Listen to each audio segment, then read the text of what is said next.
When you look at the most meaningful projects, you often find a bit of someone's soul in them. The hiking game Argo has Joanna written all over it. But to understand why this game lives in Ololua Forest and why it matters, we need to go way back to Joanna's childhood. Joanna's mom is a scientist, and the family lived inside Ololua Forest for the first 12 years of her life. While most kids were watching cartoons in their estates, Joanna's favorite channel was Nat Geo Wild.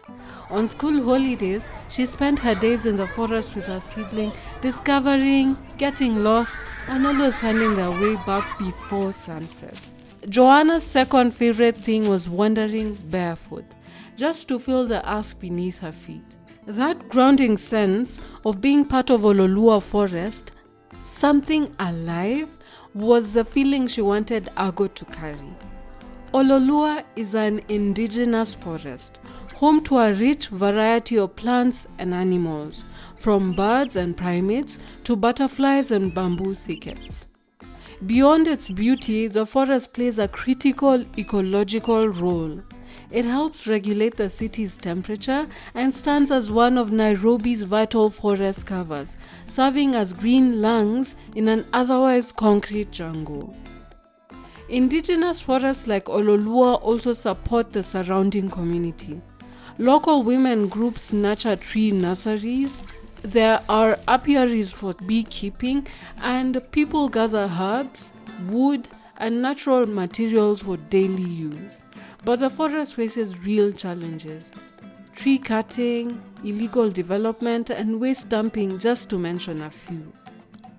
Ololua is conserved in part by the Kenya Institute of Primate Research, the Kenya Forest Service, the local Community Forest Association, and people like Joanna who love this place and fight to protect it. Growing up, Joanna watched the forest she loved begin to change, damaged by human interference, illegal logging, and neglect. At one point, she was so frustrated, she told her parents she'd chain herself to the forest gate if things didn't improve. As she got older, she realized there might be another way to give back. She followed her father's path into engineering, which led her into software engineering and eventually into game development.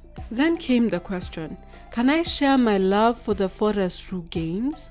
Argo is her answer. She created a location-based hiking game so that when you visit Ololua, you don't just see trees, you feel them.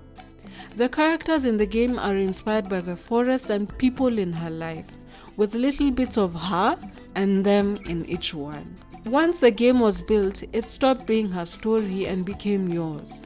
A way for you to feel at home in Ololua too. From my perspective, Ololua is a place where you finally breathe. On weekdays, it's quiet and private. The green relaxes your eyes and somehow your whole body follows. Science calls this the biophilia hypothesis, which is basically proof that spending time in nature is good for you. So yes, this is your sign to visit forests more often. Add in the breeze and the whole place feels magical. The hike is long enough to gently wake your body up. Butterflies pop up like nature's emojis, and sometimes monkeys appear, judge you silently, then mind their business. And just when you think the forest has shown you enough, you reach the waterfall, stand there for a few minutes, and whatever heaviness you carried starts to melt away. You can come alone or bring your people. Let Argo turn the forest into a playground of hologram-like creatures that teach you about conservation as you move. Ololua raised Joanna, and Argo is her way of giving back, so that everyone who walks these trails leaves feeling a little lighter, a little more connected, and a lot more aware of why this forest matters.